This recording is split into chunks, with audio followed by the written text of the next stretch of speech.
말하는 것들의 실상이요 보이지 않는 것들의 증거니 선진들이 이로써 증거를 얻었느니라. 믿음으로 모든 세계가 하나님의 말씀으로 지어진 줄을 우리가 아나니 보이는 것은 나타난 것으로 말미암아 된 것이 아니니라. 아멘. 사랑과 은혜가 풍성하신 하나님, 오늘도 주님께 나와 함께 예배드리며 하나님께 영광 올려 드릴 수 있도록 허락하심에 감사함을 드립니다. 오늘 예배를 통하여서 우리의 믿음을 다시 점검하게 하여 주시옵시고 우리의 삶이 하나님과 동행하며 예수 그리스도의 사랑의 삶을 살아갈 수 있는 온전한 그리스도인이 되게 하여 주시옵소서. 모든 말씀 예수님의 이름으로 기도드렸습니다. 아멘.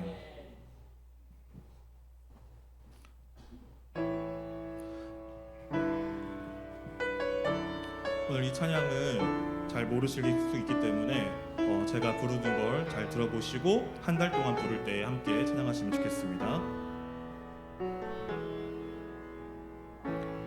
아무런 자격도 없는 나를 위해 아무런 소망도 없는 나를 위해 사랑한다 사랑한다 사랑한다 말하시네 이 낮은 날 위해 이제 나는 옛사람 아니요 사망에서 건지신 주의 자녀이니 그 한없는 주의 사랑 안에 기쁨으로 걸어가겠네.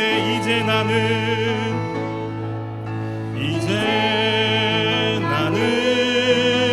옛사람 아니요 사망에서 건지신 주의 자녀이니 그 한없는 주의 사랑 안에 기쁨으로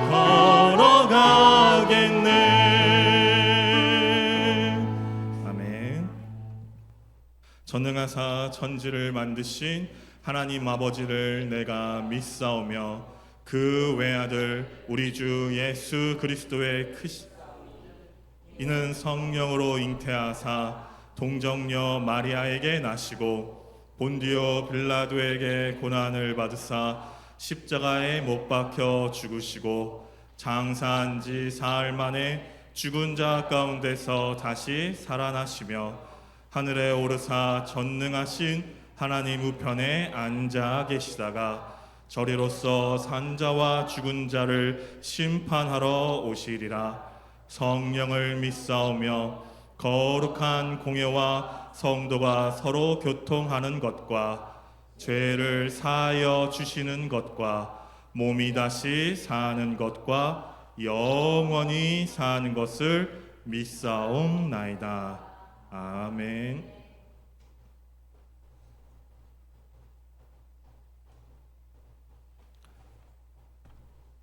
여호와여 주의 장막에 머무를 자 누구 오며 정직하게 행하여 공의를 실천하며 그의 혀로 남을 허물하지 아니하고 그의 이웃에게 악을 행하지 아니하며 그의 눈은 망령된 자를 멸시하며 그의 마음에 서원한 것은 해로울지라도 변하지 아니하며 뇌물을 받고 무죄한 자를 해하지 아니하는 자이니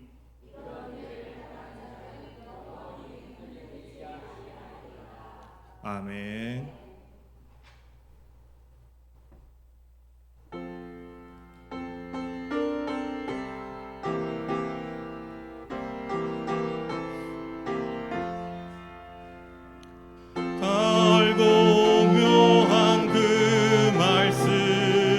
생명의 말씀은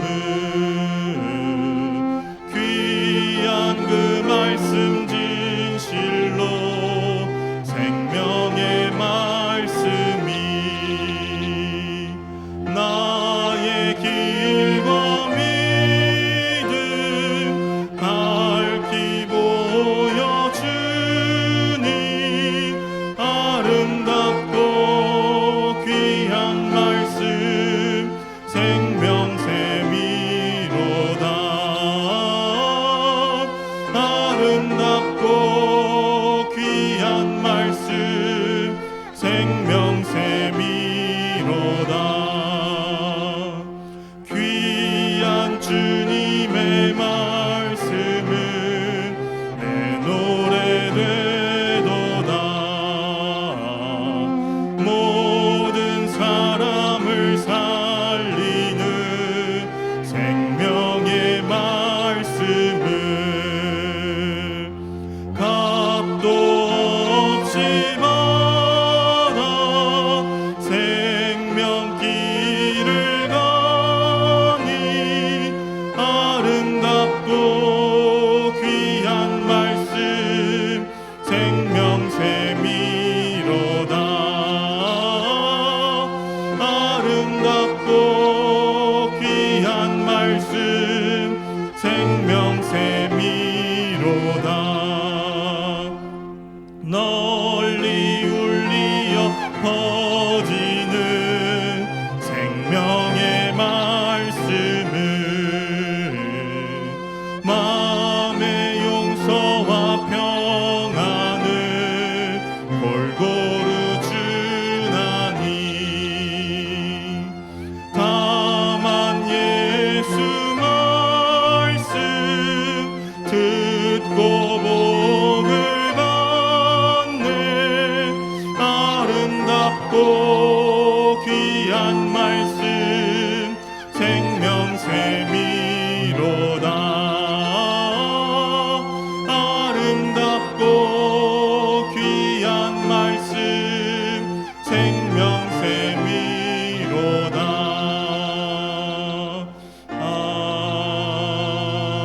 아멘. 이동탁 장로님 기도해 주시겠습니다. 할렐루야. 사랑이 많으신 아버지 하나님, 은혜에 감사드리고 감사드립니다. 아멘. 이처럼 귀중한 성의를 허락하시고 저희 발걸음을 주님 전을 향하게 하시고 이렇게 예배 드릴 수 있도록 인도하여 주시는 애 감사드리고 감사드리옵나이다. 아멘. 지난 한 주간도 눈동자같이 지켜주셨으나 저희들 아버지 말씀대로 준행하지 못하고 많은 죄악 가운데 살아왔음을 이 시간 고백합니다. 저희 모든 허물 죄악 용서하시고 주님의 보혈의 피로 깨끗게 하여 주시옵소서. 아멘. 저희 삶이 한 걸음 한 걸음 주님께 더 가까이 가는 귀한 삶으로 변화되게 도와주시옵소서. 아멘. 세우신 목사님 영육간의 강건함으로 붙들어 주시고 성령 충만함으로 붙들어 주시사 오늘도 대언하신 말씀 가운데 저희들 세임받아 돌아가는 귀한 시간 되게 하시고 아버지. 저희와 같이 임재하여 주시옵소서. 아멘. 아버지, 병으로 고통 중에 있는 많은 성도들 있습니다. 붙들어 주시고 도와주시사 치료의 강선을 보내주시사 깨끗이 고침받을 수 있도록 도와주시고 아버지 말씀 붙들고 승리하는 그 삶 되도록 도와주시옵소서. 아멘. 아버지 안요셉 목사님을 위해서 기도합니다. 아버지 진정 붙들어 주시고 도와주시옵소서. 아멘. 아버지 어렵고 힘든 가운데 아버지 외로이 투병 중에 있습니다. 아버지 그 절차마다 함께 하시사 아버지 하루빨리 회복의 역사가 일어나고 밝고 맑은 모습으로 다시 교회에 돌아올 수 있는 시간이 빨리 이루어지기를 간절히 바라고 원하옵나이다. 아멘. 아버지 함께하여 주시고 붙들어 주시고 지켜 주시옵소서. 아멘. 아버지 이 재단에 속한 가정들 기억하여 주시옵소서. 아멘. 아버지 늘 아버지 말씀 가운데 아버지의 그 기쁨과 찬송이 넘치는 귀한 가정 되도록 도와주시고 모든 어려운 사정들 아버지께서는 아시리라 믿사오니 붙들어 주시고 도와주시옵소서. 아멘. 아버지여 진정 바라고 원하옵나이다. 예배를 회복시켜 주시옵소서. 아멘.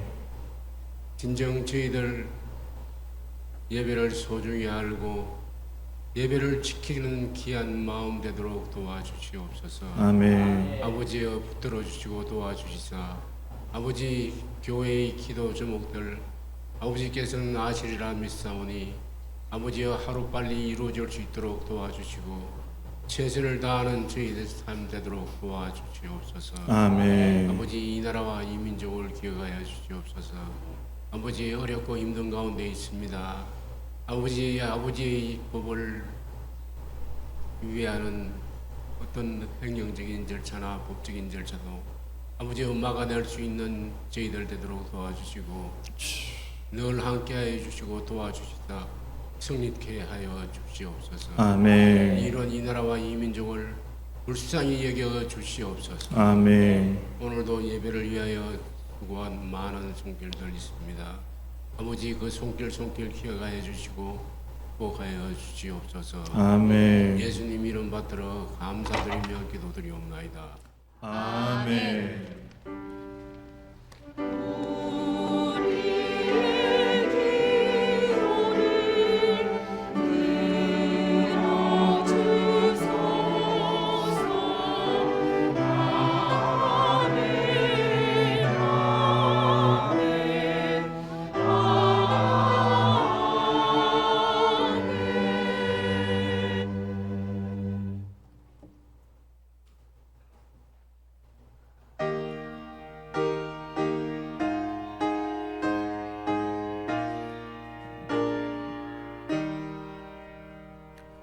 주 예수 해변서 떡을 떼사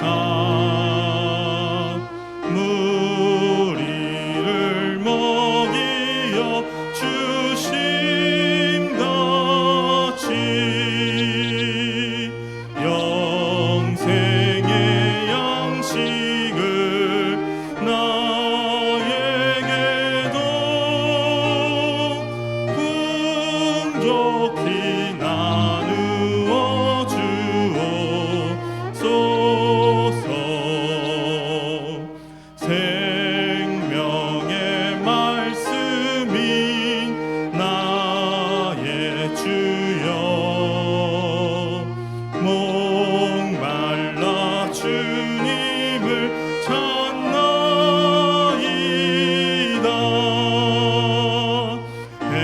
해변서 무리를 먹임같이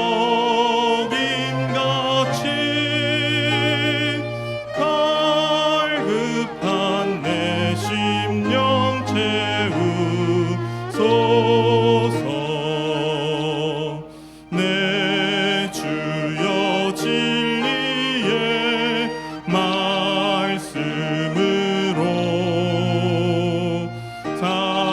사슬에 얽매인 날 푸시사 내 맘의 평화를 누리도록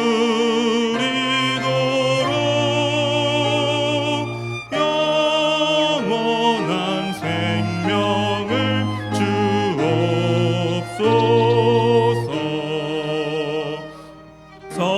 성령을 내 맘에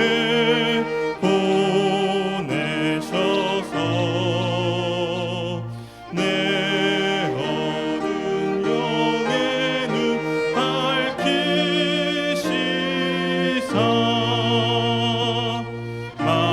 말씀에 감추인 참 진리를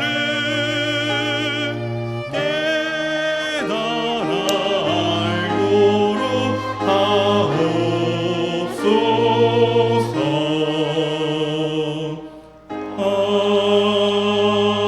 아멘.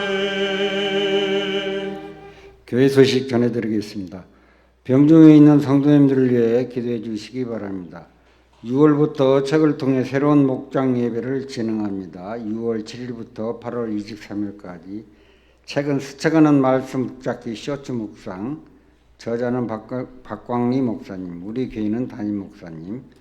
6월부터 우리 교회 성경을 기존 개역 한글에서 개역 개정으로 바뀌며 기존에 사용하시던 성경은 그대로 사용하셔도 됩니다.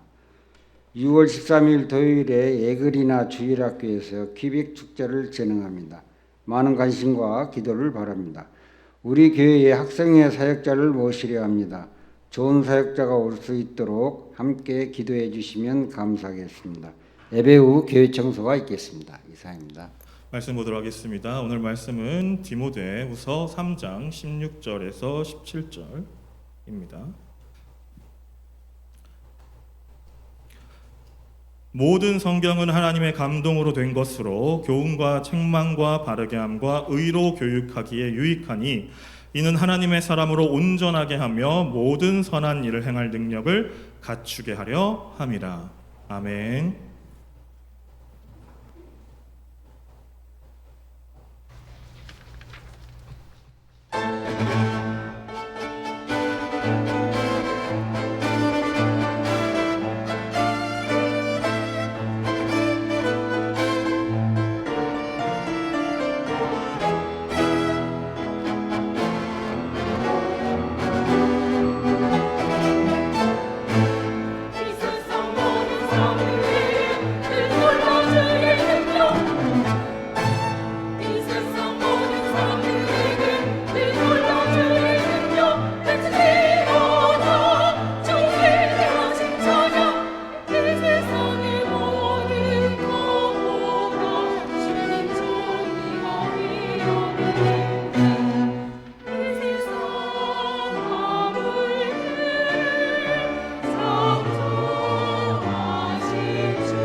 아멘.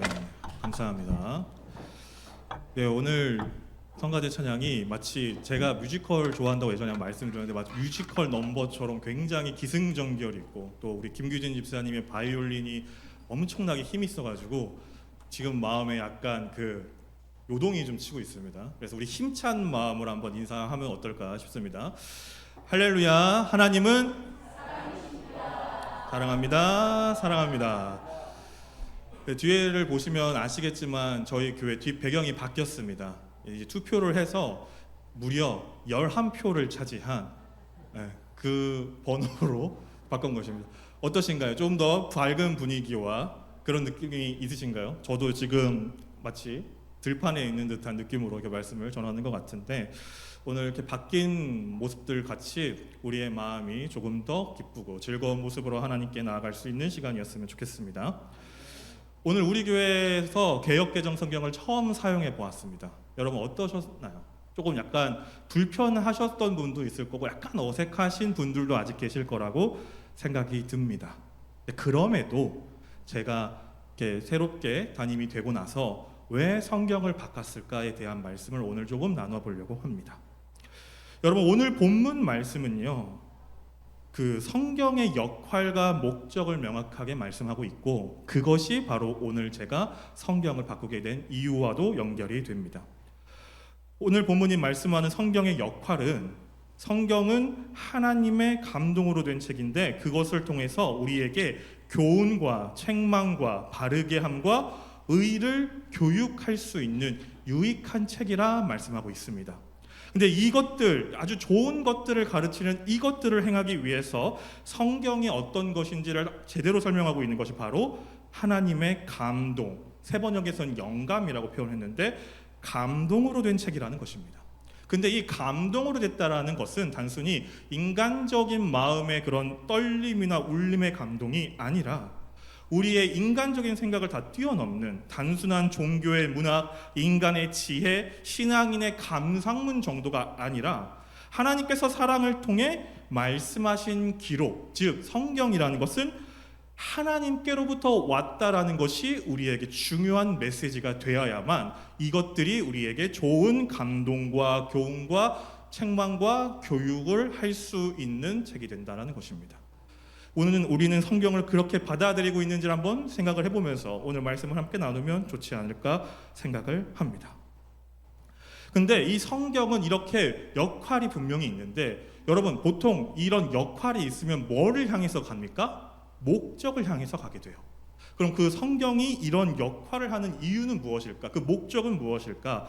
바로 하나님의 사람으로 온전하게 하기 위해서, 즉 하나님의 온전한 사람이 되기 위함이 성경의 목적이라는 것입니다. 여러분 우리는 하나님의 온전한 사람이십니까? 내가 온전한 사람인지를 알 수 있는 방법이 하나 있어요. 오늘 본문 말씀에 나오듯이 제가 17절 한 번 더 읽어드릴게요. 이는 하나님의 사람으로 온전하게 하며, 이 온전하게 한다는 게 뭐냐면요, 모든 선한 일을 행할 능력을 갖추게 하려 함이라. 여러분 하나님의 사람으로서 온전하게 된다는 게 무엇입니까? 모든 선한 일을 행할 수 있는 사람이 되는 것입니다. 즉 하나님 안에서 모든 선한 일을 할 수 있는 사람이 되기 위해서 우리는 성경을 통해서 교육을 받는 것이고 그 교육이 온전히 이루어졌을 때 우리를 뭐라고 부른다고요? 하나님의 사람이라고 부른다는 것이죠. 저희는 이 성경을 통해서 그런 하나님의 사람이 되기 위한 목적을 이뤄 나가야만 합니다.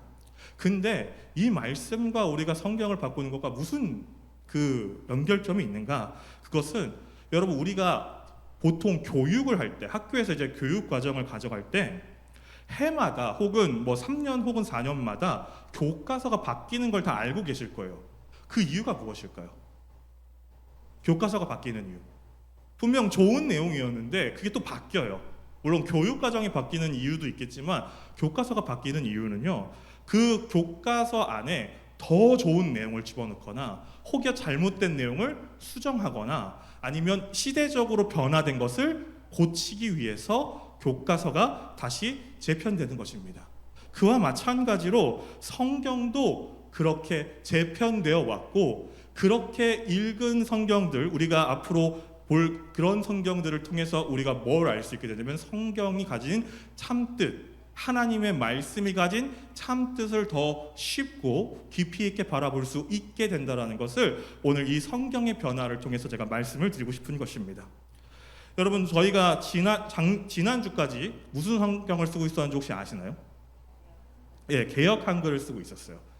개역 한글을 쓰고 있다가 오늘 개역 개정으로 이제 변화가 됐는데, 그럼 우리 한국의 성경이 어떤 변화의 과정을 경험했는지를 제가 짧게 알려드리면서 왜 이 성경을 우리가 바꿨어야 되는지에 대해서 한 번 더 말씀을 드리겠습니다.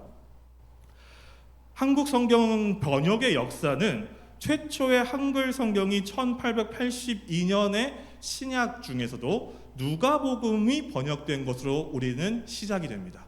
즉 최초의 번역은 1882년 존 로스와 맥킨타이어라는 외국인들을 통해서 한국인 번역자들과 함께 번역된 누가복음 성경이 처음 성경이었어요. 근데 이 처음 성경인 누가복음은 무슨 성경을 근본으로 해가지고 번역이 됐냐면 중국어 성경을 근본으로 해서 번역이 된 거예요. 여기서 잘 기억을 해야 되십니다. 중국어 성경으로 번역이 됐다라는 걸. 그렇게 번역을 했는데 여기 이제 중국어로 우리나라 사람들이 번역한 거를 이 아까 말씀드린 존 로스와 맥킨타이어라는 사람이 그리스 언어와 영어를 통해서 조금씩 수정을 한 거예요. 그것이 맨 처음 나왔던 예수 성교 누가복음 전서입니다.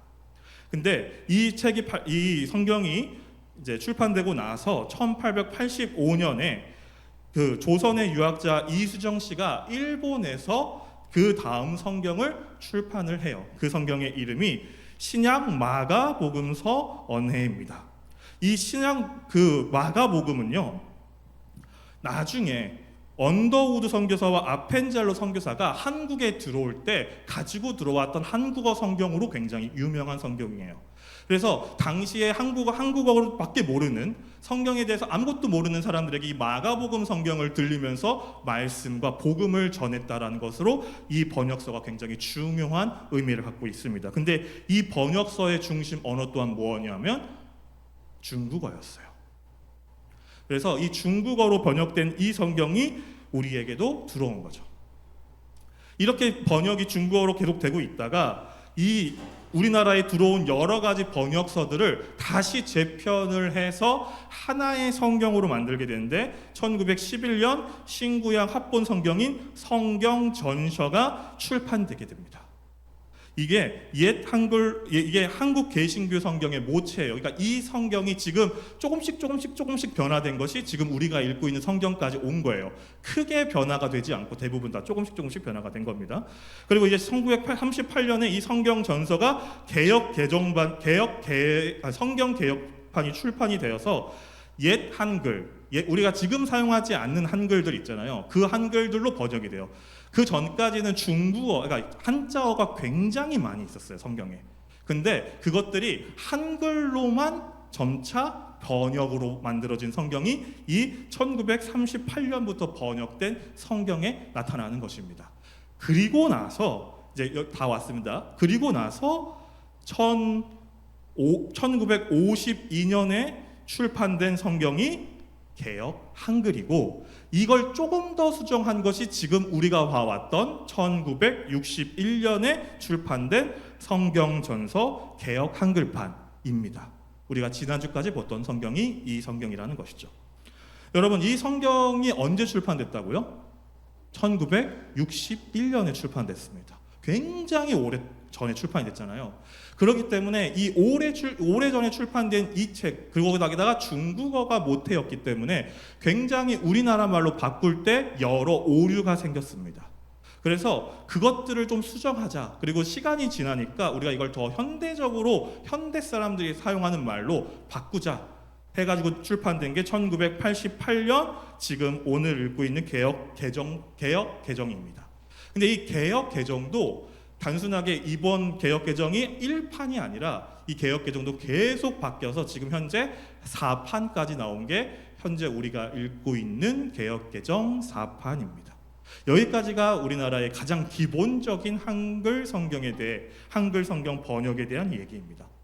제가 이 말씀을 드리는 이유가 무엇이냐면요, 우리가 왜 성경을 바꿔야 되냐면 우리가 조금 더 바른 말씀을 알기 위해서입니다. 우리가 조금 더 바른 해석을 가지고 우리 가운데 어떻게 말씀하시는 하나님의 음성을 조금 더 귀 기울이기 위해서요. 지금 제가 근데 이렇게 말씀드리면 도대체 무슨 차이가 있길래 이렇게까지 얘기하나라는 생각이 드실 것 같아요. 그래서 제가 오늘은 조금 지루할 수도 있겠지만 제가 개역 개정과 개역 한글의 바뀐 변화점, 특히나 우리가 주목해야 할 차이점에 대해서, 변화점에 대해서 말씀을 좀 드리려고 해요. 먼저 개역 한글과 개역 한글에서 개역 개정으로 바뀌게 되면서 어떤 변화가 일어났냐면 이해하기 어려운 옛말이나 한자어는 알기 쉬운 말로 개정 및 줄임말을 풀어서 쓰게 되었습니다. 여러분, 개역 한글에는요 가로대라는 말이 되게 많이 나와요. 예수님이 가로대, 바울이 가로대. 근데 이게 뭘로 바뀌었어요? 이르되로 바뀌어요. 그래서 제가 옛날에 그 개역 한글과 개역 개정을 구분하는 가장 쉬운 방법으로는 이 방법을 썼어요. 이르되라고 써 있는 성경들은 다 개역 개정이고 그게 아니면 개역 한글로 제가 이제 구분을 했었는데 이렇게 예전에 사용하던 말 쫓는, 기히히 이런 말들을 따르는, 놀랍게 우리 현대어로 사용하는 말들로 많이 바꿨습니다. 그리고 이것뿐만이 아니라 그 3인칭 그 명사 자체도 많이 바뀌었는데 제가 이것을 가장 대표적으로 설명할 수 있는 말씀 갖고 왔어요.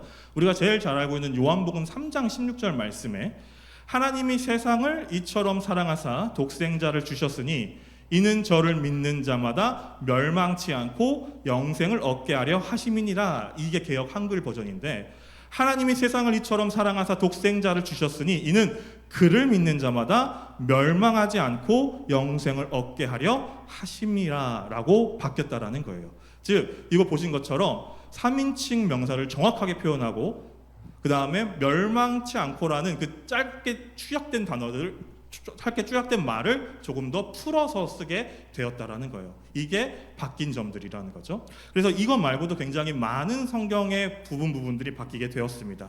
근데 이런 부분들이 바뀌게 되었다는 걸 좀 기억해 주시면 좋을 것 같고, 두 번째는요 어색한 문장을 개정하고 띄어쓰기를 바로잡았습니다. 특히 띄어쓰기 부분은 여러분들이 개역 개정을 지금 보셔도 많이 바뀌지 않은 것들도 많아요. 그래서 지금 개역 개정 성경에도 아직 띄어쓰기가 고쳐지지 않은 부분들이 많이 있긴 하지만 예전 개역 한글에 비해서는 많이 변화가 되고 바뀌게 되었습니다. 근데 어색한 문장 이 표현을 쓸 때 가장 제가 대표적으로 갖고 온 말씀이 로마서 12장 1절, 우리가 제일 잘 아는 말씀 중에 하나인데, 그러므로 형제들아 내가 하나님의 모든 자비하심으로 너희를 권하노니 너희 몸을 하나님이 기뻐하시는 거룩한 산 제사로 드리라. 이는 너희의 드릴 영적 예배니라. 이 말씀 우리가 잘 알고 있잖아요. 근데 개역 한글에서는 이걸 산 제사로 표현했는데 개역 개정에서는 산 제물로 말합니다. 이러니까 명확하게 말씀이 의미하는 게 알 수 있죠. 그러니까 제사라는 의미는 굉장히 크잖아요. 예를 들어서 제사는 지금으로 따지면 예배잖아요.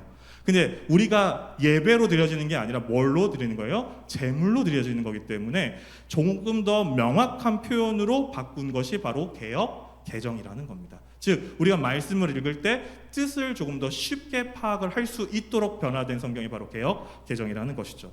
그리고 세 번째가 제일 중요한 부분인데, 지역적, 역사적 단어를 다시 번역하거나 원어 그대로 사용했던 것을 우리가 알 수가 있습니다. 제가 이 부분을 제일 강조하고 싶기 때문에 이 부분은 조금 제가 예시를 많이 들어왔습니다. 제일 그 개정 개혁으로 반하고 나서 많은 사람이 깜짝 놀란 말씀이 있어요. 그게 뭐냐면요, 우리가 너무나 잘 알고 있는 말씀인데, 삭개오 하면 무슨 나무가 떠오르십니까? 뽕나무가 떠오르잖아요. 사실 성경에서는 뽕나무를 말씀하고 있지 않아요. 뭐라고 나와 있냐면 무화과 나무라고 나와 있습니다. 그래서 삭개오가 원래 우리는 이제 뽕나무에 올라갔다 막 노래도 부르고 막 그랬었잖아요. 근데 실상은 무화과 나무에 올라갔다라고 합니다. 근데 이 무화과 나무와 뽕나무의 차이가 무엇이냐면요, 제가 이제 갖고 왔는데, 지금 여러분들이 보실 때 저쪽 바깥에 있는 게 그 뽕나무고요, 조금 더 두꺼워 보이는 게 무화과 나무입니다. 여러분 이 차이가 지금 좀 보이실지 모르겠어요. 사람이 올라가기에 어느 나무가 더 좋아 보이십니까? 무화과 나무가 훨씬 더 좋아 보이잖아요. 우리 성경에서는 그러기 때문에 삭개오가 이 나무에 올라갔다라는 걸 의미하기도 합니다. 특히나 이 무화과 나무라는 나무 자체도 특별한 뜻을 담고 있다고 학자들은 얘기하는데, 이것은 당시 이스라엘에서 돌이라는 말을 앞에 붙이면 볼품없다라는 뜻을 담고 있다고 해요. 즉 이 삭개오가 사실 많은 돈을 가지고 있고 세리로서 유명한 사람이었지만 어떤 사람이었다라는 걸 의미하는 거예요? 사실은 볼품없는 사람이었다라는 것을 이 돌무화과 나무라는 나무를 통해서도 나타내고 있었다라는 겁니다. 즉 우리가 성경에서 어떤 단어가 명확히 표현됨으로 인해서 더욱더 확실한 의미를 전달받을 수 있다라는 것이죠. 그래서 우리가 이 성경을 바르게 해석하려고 하는 것이 굉장히 중요한 것입니다. 이것 말고도 욥기에 보시면 그 40장과 41장 말씀에 이제는 소같이 풀을 먹는 하마를 볼지어다 내가 너를 지은 것 같이 그것도 지었느니라. 이 말씀이 개역개정에는 이제는 소같이 풀을 먹는 베헤못을 볼지어다 라고 나옵니다. 여러분 하마는 우리가 다 잘 알고 있잖아요. 근데 베헤못이라는 것은요 신화 속 동물이에요. 근데 이 신화 속 동물을 왜 여기 넣어놨냐면은 이 말을 하는 그 화자가 베헤못조차도 누가 만들었다는 거예요. 그 크고 힘세고 말도 안 되는 생물조차 누가 창조했을 거라는 걸 얘기한 거예요. 하나님이 하셨다라는 거예요. 하나님의 위대함을 표현하기 위해서 이 15절 말씀을 이야기했기 때문에 여기서는 베헤못이라고 넣었을 때 더 의미가 확실히 전달된다라는 겁니다. 또 41장 1절 말씀도 내가 능히 낚시로 악어를 낚을 수 있겠느냐 노끈으로 그 혀를 맬 수 있겠느냐를 개역개정에서는 리워야단이라고 표현합니다. 리워야단은 바다에 사는 괴물을 뜻하거든요. 근데 이 리워야단으로 표현한 것도 똑같은 거예요. 네가 낚시로 그 신화 속 괴물을 낚을 수 있겠느냐? 즉 아예 불가능한 일을 명확하게 표현하기 위해서 이 단어를 썼다라는 겁니다. 여러분 이렇게 번역이 명확해질 때 우리가 그 성경이 가지고 있는 말씀의 명확한 뜻, 핵심적인 내용을 알 수 있게 된다라는 겁니다. 그것을 위해서 우리가 잘 번역된 성경을 읽어야 돼요. 그리고 그것들을 통해서 우리가 성경을 쉽게 읽을 수 있게 된다는 것이 이 다음에 말씀드리는 사도행전을 통해서 알 수 있습니다. 여러분 사도행전 14장에는 바나바를 스스라 부르고 그 바울을 허메라 부른다라고 나와요. 근데 우리가 스스 허메 아무것도 알 수 없는 뜻이잖아요. 근데 개역개정에서 이걸 풀어서 얘기해 줍니다. 바나바는 누구라고요? 제우스. 바울은 헤르메스. 왜 이렇게 번역된 줄 아십니까? 옛날 번역 방법으로 제우스를 스스, 허메로 번역했기 때문에 그래요. 만약에 여러분들이 처음부터 바나바는 제우스, 바울은 헤르메스라고 하면 뭘 알 수가 있냐면요. 당시 문화권이 헬라 문화권에 있었고 로마가 다스리는 시대였다라는 걸 바로 단번에 캐치할 수 있다라는 겁니다. 이렇듯 현대에서 우리가 잘 사용하는 문화와 그런 언어들을 사용함으로써 당시 성경에 쓰여진 의미와 기록들을 더 확실히 깨달을 수 있게 된다는 것을 오늘 이 제대로 된 번역을 통해서 알 수가 있습니다. 이거 말고도 아데미라고 하는, 사실 이거는 이제 개역개정에서도 특별히 바뀌진 않았는데 아데미라는 말이 성경에 많이 나오거든요. 아데미 신전. 혹시 그 아데미 신전은 누구를 말하는 건지 아십니까? 이것도 그리스 신화에 나오는 아르테미스 여신을 말하는 겁니다.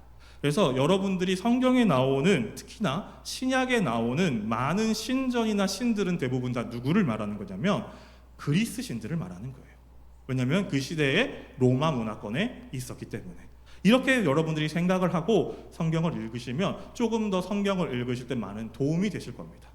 그리고 이제 이와 비슷한 느낌으로 우리가 잘 알고 있는 그 에피구레오나 스도이고 철학자 하면은 우리가 누군지 잘 모르잖아요. 근데 에피쿠로스, 스토아 철학자 하면 우리가 철학을 한 번씩 공부해 왔던 입장에서는 아, 이런 사람들이 그 당시에도 유명했구나라는 것을 알 수 있게 된다라는 겁니다. 즉 번역을 어떻게 하느냐, 원문 그대로 하느냐, 잘 번역하느냐에 따라서 우리가 성경을 이해하는 것이 훨씬 더 쉬워질 수 있다라는 것입니다. 그리고 마지막으로 아예 의미가 바뀌는 성경의 말씀들도 있습니다. 마태복음 6장 34절에 그러므로 내일 일을 위하여 염려하지 말라. 내일 일은 내일 염려할 것이요 한날 괴로움은 그날의 족하니라라는 말씀을 우리가 그냥 직역하면 어떤 느낌이냐면 우리의 걱정을 언제로 미루라는 거예요? 내일로 미루라는 것 같잖아요. 근데 개역개정에서는 여기에 이라는 것을 붙여서 이렇게 말합니다. 그러므로 내일 일을 위하여 염려하지 말라. 내일 일은 누가 염려한다고요? 내일이 명사가 된 거예요. 내일이 염려할 것이요 한날의 괴로움은 그날로 족하니라. 즉 이 말, 정말 이 말씀의 의미는요, 내일 내가 다시 염려할 거가 된다는 게 아니라 내 염려는 내일이 가져갔으니 나는 하나님, 예수님만 의지하면 된다라는 걸 의미하고 있는 겁니다. 아예 그 말씀의 문맥이 바뀌어버린다라는 것이죠. 이처럼 우리가 잘 번역된 성경을 읽는 것은 우리에게 너무나 중요합니다. 근데 우리가 이 잘 번역된 성경을 읽는 것이 너무나 중요한데도 불구하고 다시 제대로 번역된 성경 혹은 새로운 성경책들을 접할 때 거부감이 생기는 것들이 있어요. 왜 그럴까요? 그것은 이 말씀 때문에 그렇습니다. 진실로 너희에게 이르노니 천지가 없어지기 전에는 율법의 1.1획도 결코 없어지지 아니하고 다 이루리라. 말씀에 대한 무호설을 강조하기 때문에, 말씀에 대한 무호를 강조하는 이 말씀 때문에 우리가 생각할 때 성경은 1.1획도 틀리면 안 된다라고 생각하는 거예요. 근데 사실 이 말씀이 의미하고 있는 이 율법의 1.1획이라는 것은 단순히 글자적 의미가 아닙니다.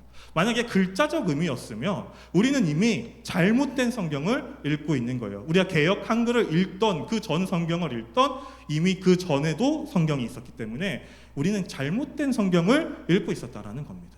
그런 게 아니에요. 이 성경에서 말씀하시는 뜻은 뭐냐면요, 예수님께서 직접 보여주신 것과 비슷한 맥락인데, 예수님께서 아주 극진하게 모든 사람들을 사랑으로 대했는데 딱 한 부류들만 예수님께서 욕을 하면서 대했던 부류가 있어요. 누굽니까? 바리새인들, 율법학자들이었어요. 왜 그들에게 그렇게 했냐면, 너희들은 하나님의 성경을 잘 알고 있고 율법을 잘 알고 있고 정말 그 말씀대로 살아가려고 하는데 왜 하나님의 진짜 뜻을 모르고 살아가느냐라는 것 때문에 예수님께서는 그들을 핀잔하신 겁니다. 오늘 이 말씀이 바로 그런 말씀이에요. 여러분, 율법은 무엇입니까? 하나님의 말씀이에요. 이 뜻은요, 이 성경책이 하나님의 말씀이라는 거지, 여기에 기록된 글자가 중요하지만 제가 말씀드린 취지는 이해하실 거라 생각해요. 글자 그대로가 중요한 게 아니라는 거예요. 이 성경에서 나타내는 하나님의 뜻을 발견하고 그 말씀대로 살아갈 수 있도록 하는 것이 이 성경을 하나님께서 우리에게 주신 이유라는 것입니다. 우리가 이것을 놓치고 말씀에 대한, 글자에 대한 것에 집중하고 이것을 그렇게만 바라보게 되면 오독을 하거나 오해를 하게 되는 경우가 많이 생기게 됩니다. 그리고 번역을 오히려 더 원문에 가까운 번역을 했는데도 불구하고 예전 것을 쫓아서 그 원문을 버리는 잘못을 저지르게 될 때도 있게 된다는 것입니다. 저는 오늘 우리가 그런 일들을 범하지 않기 위해서 더 좋은 번역의 성경들을 많이 읽었으면 좋겠습니다.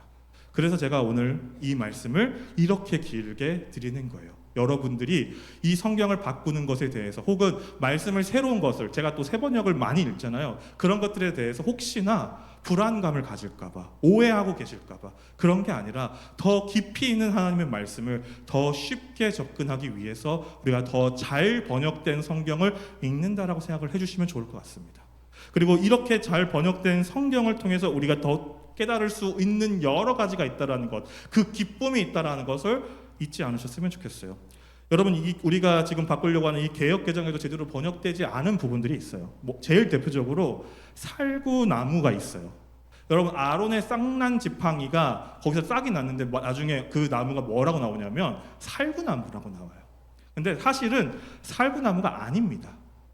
우리가 제일 잘 알고 있는 견과류 중에 하나의 나무인데 혹시 알고 계신가요?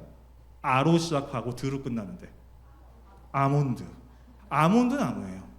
원래 아몬드 나무고, 왜 그런데 아몬드 나무를 그 나무에 썼냐면요, 아몬드 나무는 그 봄에 가장 먼저 꽃을 피우는 나무예요. 그래서 당시 이스라엘 지역에서 1월과 2월 사이에 가장 먼저 꽃을 피우는 나무인 이 아몬드 나무를 통해서 하나님께서 아론의 쌍난 지팡이가 정말로 새롭게 되었다, 이 사람이, 우리 백성이 새롭게 되었다라는 것을 표현하기 위하여 아몬드 나무를 사용하신 것입니다.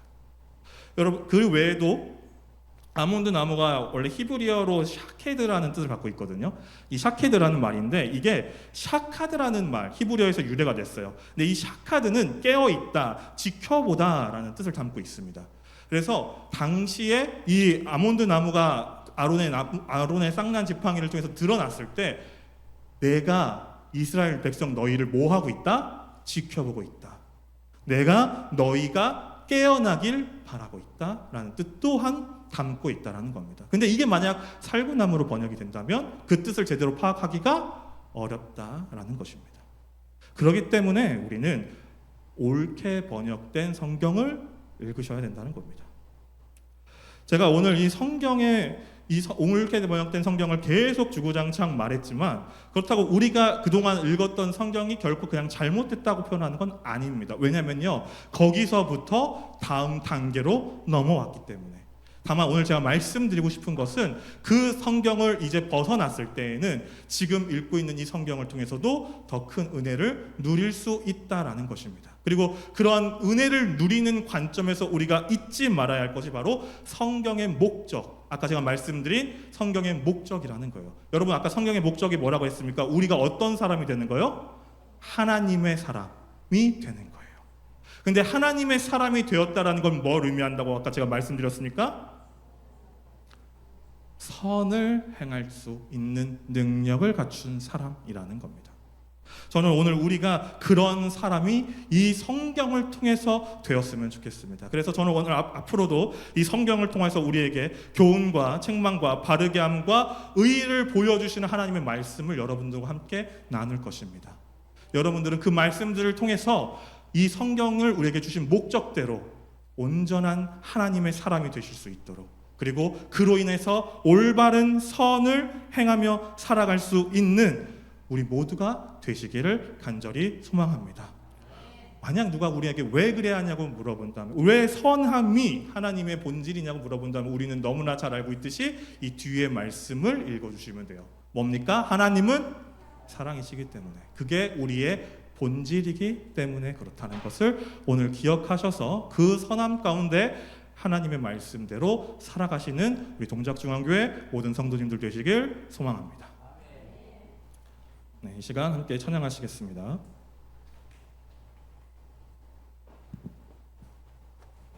주만 바라볼지라.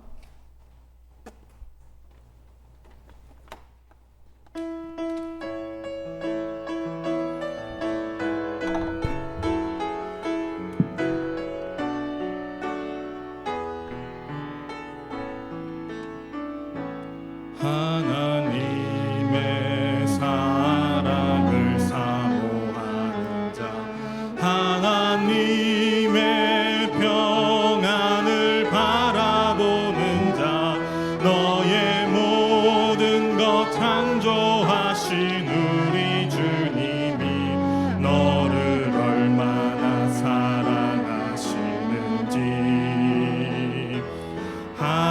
하나님께 찬양과 경배하는 자, 하나님의 선하심을 닮아가는 자, 너의 모든 것 창조하신 우리 주님이 너를 자녀 삼으셨네.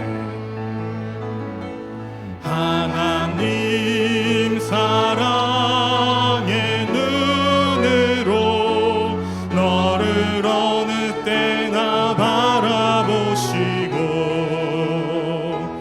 하나님 인자한 귀로서 언제나 너에게 기울이시니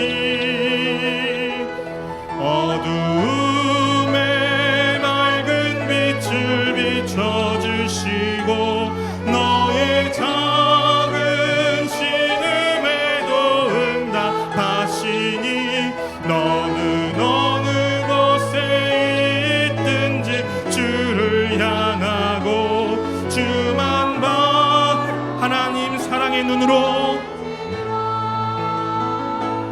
하나님 사랑의 눈으로 너를 어느 때나 바라보시고, 하나님 인자한 귀로서 언제나 너에게 기울이시니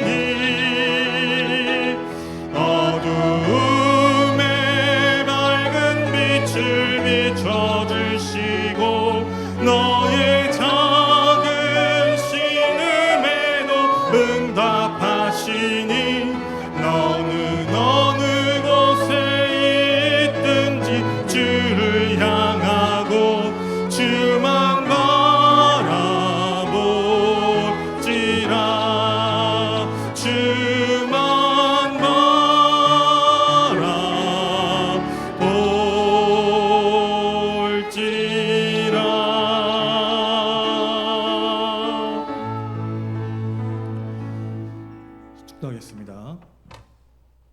지금은 우리 주 예수 그리스도의 크신 은혜와 우리 아버지 하나님의 지극하신 사랑하심과 성령님의 감화 감동 인도 교통 축복하심이 오늘 말씀을 들은 모든 성도님들 머리 위에 이제로부터 영원토록 함께 하시길 간절히 축원하옵나이다. 아멘. 아멘.